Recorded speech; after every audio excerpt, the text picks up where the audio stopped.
Hello everybody, it's Miss Fincham, and we'll be continuing Unit 1 by covering topic 5.1, which is the tragedy of the commons. Thanks to Jordan Smeets for the slides and note outlines to use in class. The tragedy of the commons is this idea that people tend to overuse public or shared resources since they don't experience the negative consequences of using the resource. It can help us understand issues as complex as water pollution and as simple as why public restrooms are so dirty. Our objective for the day is to be able to explain the concept of the tragedy of the commons. Our essential knowledge that we need in order to do this is to know that the tragedy of the commons suggests individuals tend to use public or shared resources in their own self-interest, which will deplete these resources. Our suggested science skill for the day is concept explanation. What is the tragedy of the commons? To define what the tragedy of the commons is, the phrase was originally coined by a British economist, William Foster Lloyd, who used the overgrazing of animals on shared public lands as an example of when individuals act in their own self-interest rather than the interest of the greater good. It didn't become part of mainstream environmentalist theory until 1968, when an American ecologist named Garrett Hardin wrote an essay with the title The Tragedy of the Commons, which drew heavily from Lloyd's work. The basic idea that individuals tend to overuse shared resources in their own self-interest, which will deplete these resources. Now there's two really key points here. They have to be public resources, not private ones, because then the users would experience the negative consequence of their own overuse. The second one is that the resource has to be depleted by this overuse, so it can't be something that's not affected by overuse. Let's take a look at some examples. Now the classic example is overgrazing, and that's having too many animals on one patch of land, as we can see sheep here in the picture. Then there's overfishing, which is another classic example where people catch so many fish that we deplete fish populations and leave none for future generations due to fishery collapse. Water and air pollution of all sorts are another great example. And finally, we have overuse of groundwater, which we'll look at a little more in depth with a specific Michigan example. So why does the tragedy of the commons happen? The biggest reason is that when no one owns a resource, no one directly suffers the negative consequences of depleting or using that resource. The same idea that applies to public restrooms applies to public resources. If you've ever been in a public restroom, they're often quite dirty. There's a lot of paper towels left on the floor or water splashed all over the mirror, and this is because no one directly feels responsible for keeping it clean. The people that use it don't have to suffer the consequences of it becoming dirty because they get to just leave and go home. On the other hand, if they own that restroom, if it was in their own house, they would probably treat it a lot differently. They'd probably keep it a lot cleaner. In Michigan, we have a private company, Nestle, who recently submitted a request to increase the rate of pumping water from a well in Everett, Michigan, from 250 to 400 gallons a minute. They also only pay a $40 usage fee and often secure in their water contracts that they have first right to the groundwater in the event of a drought.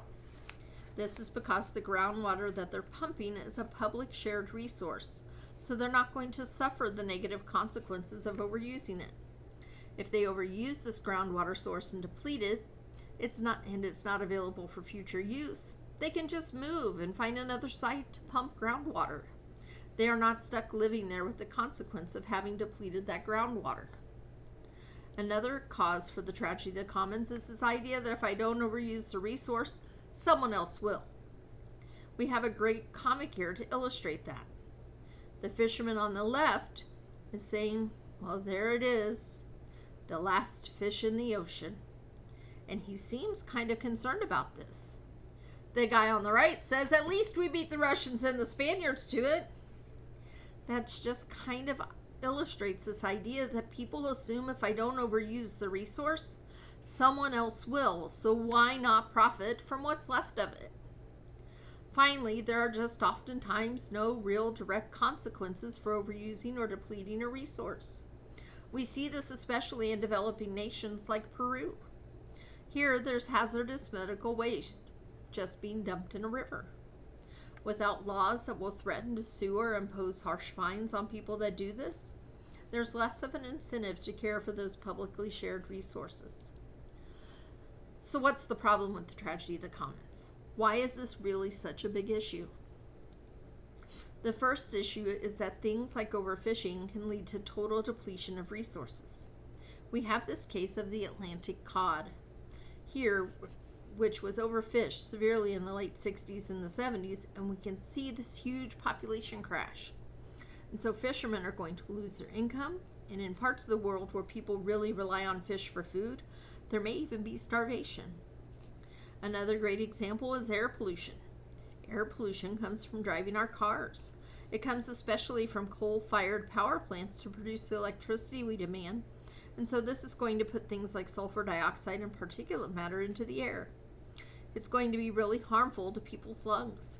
It damages their respiratory tract. It can make asthma and bronchitis worse, and over the long run, there's going to be increased healthcare costs for these people who are suffering from these respiratory issues.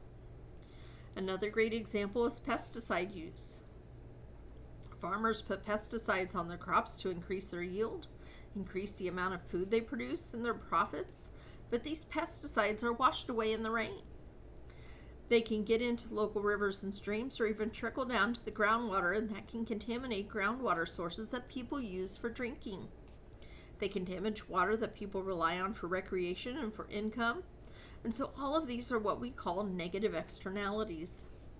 A negative externality is a cost that comes with a human activity, but that isn't experienced by the person that's doing that activity. The coal-fired power plants that are producing a lot of sulfur dioxide, they don't experience the negative healthcare costs of the people who have worsened asthma or bronchitis.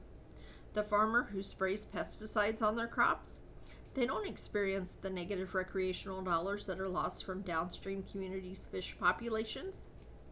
We can see that these negative externalities are basically passed on to a different person somewhere else, and that's why we call this an externality, because the cost is externalized. Think of it kind of like an unintended consequence. So how do we solve the tragedy of the commons? The first concept is to make publicly shared resources private, either by selling them to individuals or by having government ownership so that someone is responsible for maintaining them and they don't fall victim to the tragedy of the commons. Another way to do this is to impose fees or taxes for using the resource. Examples include having a permit system for grazing or forcing logging companies to pay a permit to come and log an area. And that idea is that the more that people have to pay per unit of a resource they use, the more likely they are to consider using less or to use it more sustainably. The last option is even more punitive option. This is the idea of a person or corporation paying taxes, fines, or even criminal charges for groups or individuals that are polluting shared resources, especially air, soil, and water. The Clean Air Act, the Clean Water Act, and the Safe Drinking Water Act are all acts that give the EPA the power to impose fines or penalties on companies or individuals that are polluting these shared resources. In terms of grazing, we have something called the Bureau of Land Management, and they oversee tons of public rangelands in the United States. They collect grazing fees from ranchers, and they also conduct studies on the quality of the land and help restore it so that it doesn't fall victim to the tragedy of the commons. Our suggested science practice for topic 5.1 is explaining environmental concepts or processes. I want you to try to answer this practice question. Our prompt says the oceans of the world are often referred to as a commons. Identify one other commons, explaining how human activities affect that common, and propose a solution for managing that commons. Use information from today's lecture to help you solve the question posted here.